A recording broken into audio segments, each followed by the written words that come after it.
is the bridge that we left yesterday, and we are back on the trail.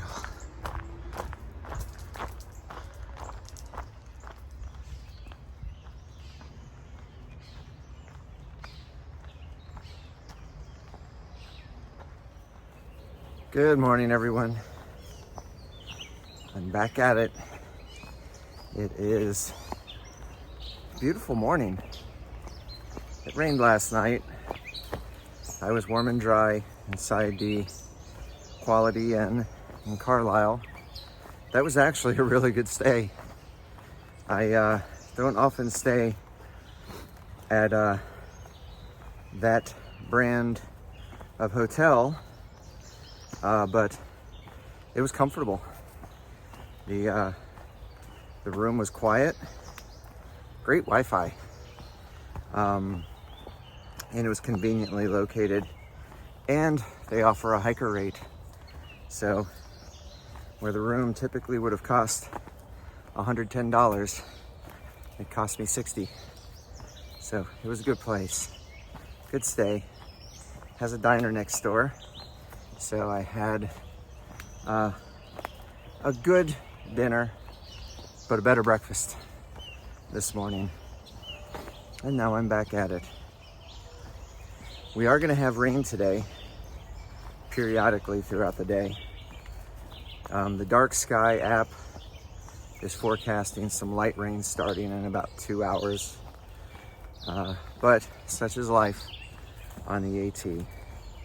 I'm on my way to Duncannon, Pennsylvania this morning, 17.6 mile day. Because of the ongoing rain outlook, I am going to stay the night there, and I am going to zero tomorrow. I think I need to do a little bit more rest on my lower back.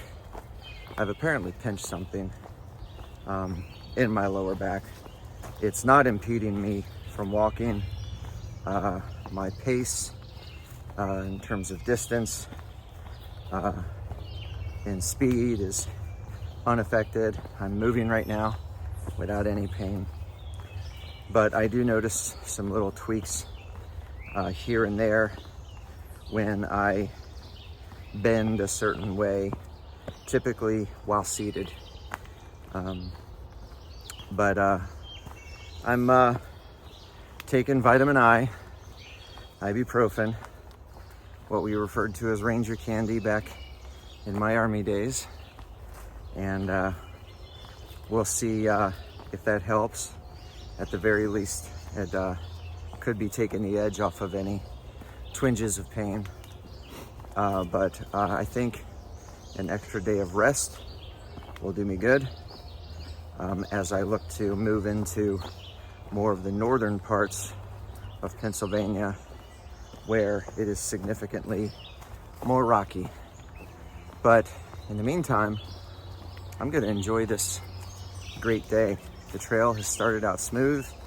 Looks like I'm going to have probably 2 climbs on the way to Duncannon. We'll see what they hold. But until then, I'm enjoying these birds. They just loved last night's rain, apparently. They're very active. Another added benefit is, since it rained, I have yet to hit a single cobweb across the trail. So no soak blazing yet this morning. Or maybe I'm just lucky and there's somebody ahead of me. Either way, I'm glad. So enough of me talking. Let's go ahead and get this day started.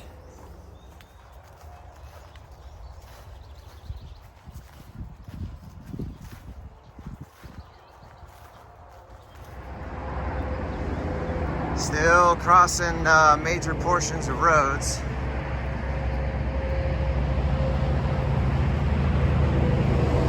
I'll tell you, to get across these interstate arteries, it's really necessary to do these short little road walks, because there's just no way across these interstates without using these bridges. This is Interstate 81, that we're crossing right now. I must say, I do not miss that noise.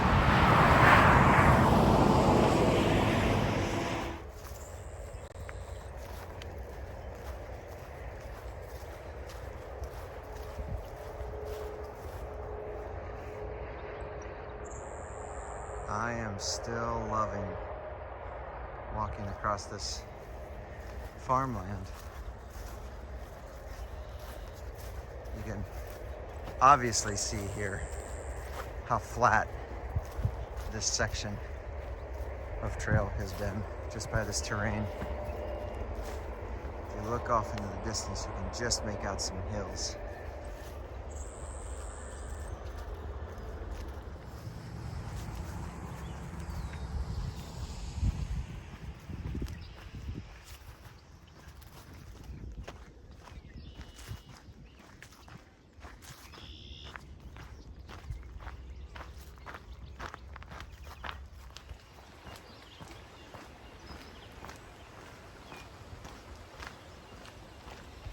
This is the Conodogwinet Creek. I apologize to anyone from Pennsylvania if I mispronounced it, but I believe it's Conodogwinet.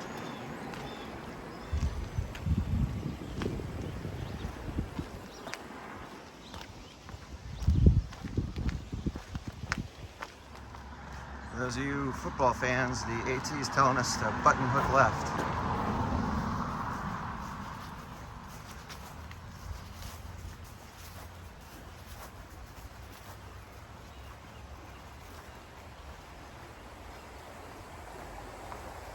Now, I'm just saying, you can see that there's a approach down to that river. I would not recommend using it as a water source. That creek actually is fed by water that passes through all of that farmland that we just crossed. So fertilizer, pesticides, and livestock droppings are all in that river.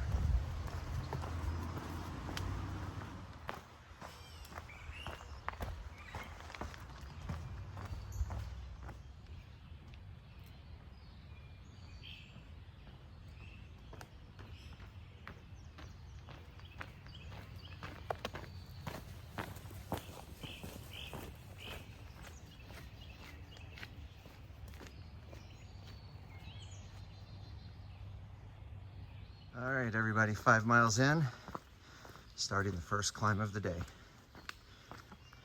It's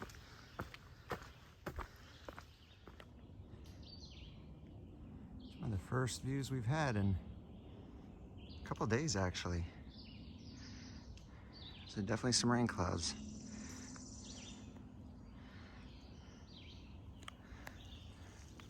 First climb of the day in the books. Trail's been very smooth still, even with the change in elevation.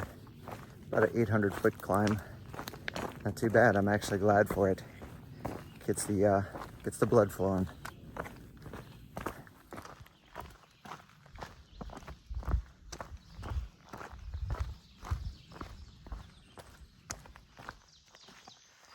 So today, it dawned on me. I am officially in the green tunnel.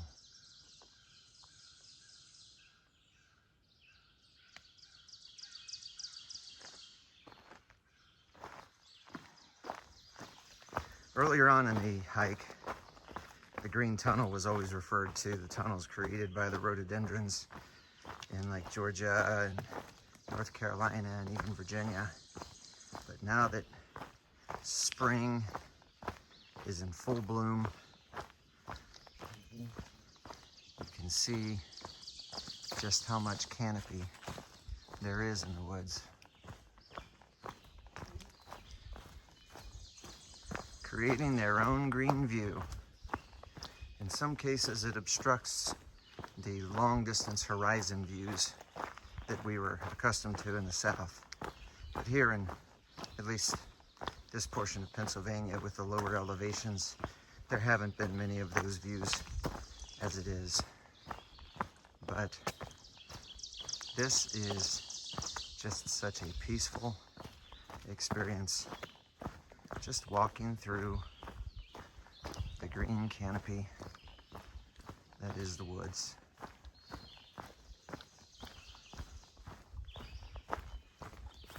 We're starting to see some hills.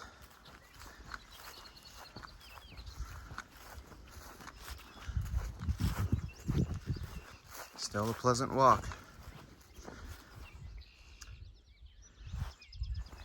10.5 miles into the day. Last climb of the day is finished. And we got a little drizzle. I'm sorry, even after, I think what, day 77? So even after 77 days on the AT, I still get a little giddy when it starts raining.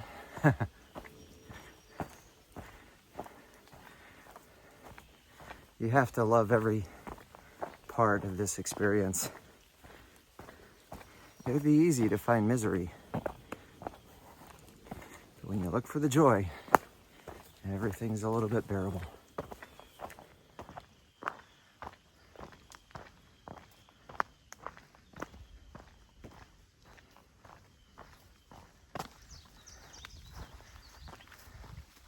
We are on a little side spur trail because I can see the glimpse of a view out there.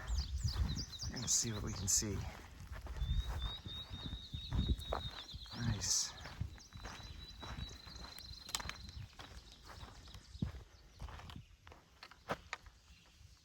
There's a gas line here, so again, utilities come into play to help provide something for us. Not bad.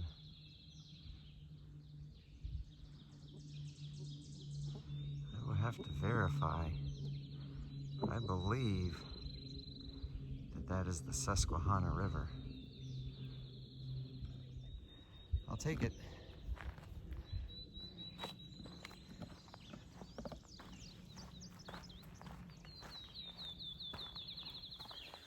So I was able to get a cell phone signal and looked it up. And yes, that was the Susquehanna River.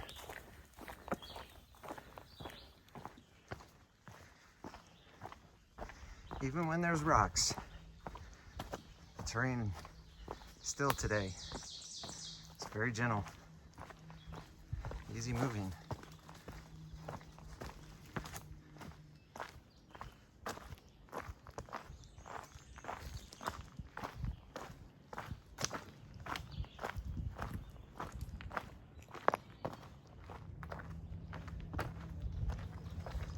Everybody, it took us all day, but we found a view. This is Hawk Rock. This is the finest view we've had in Pennsylvania. And down below, you can see the town of Duncannon, which we're getting ready to go to.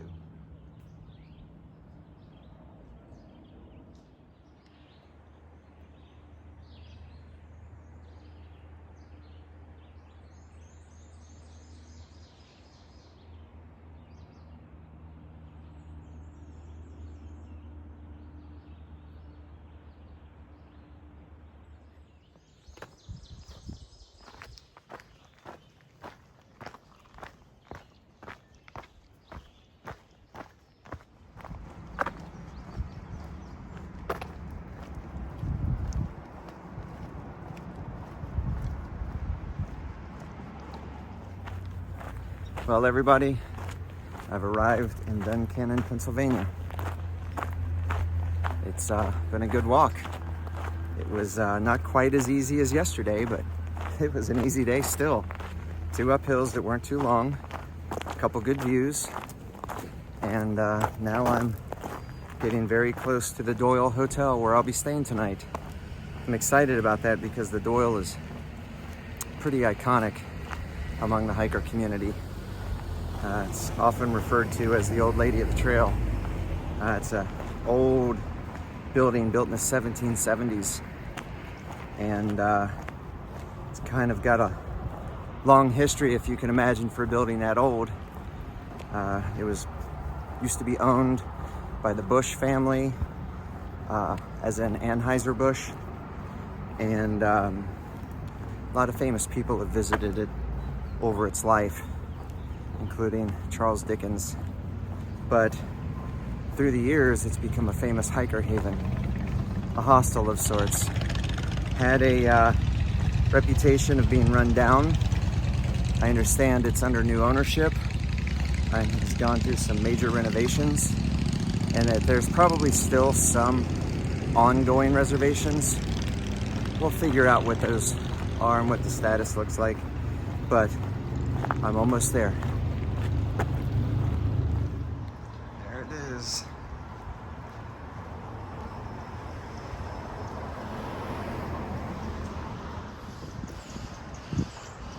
There's the Doyle, old lady of the trail. This is where I'm staying tonight.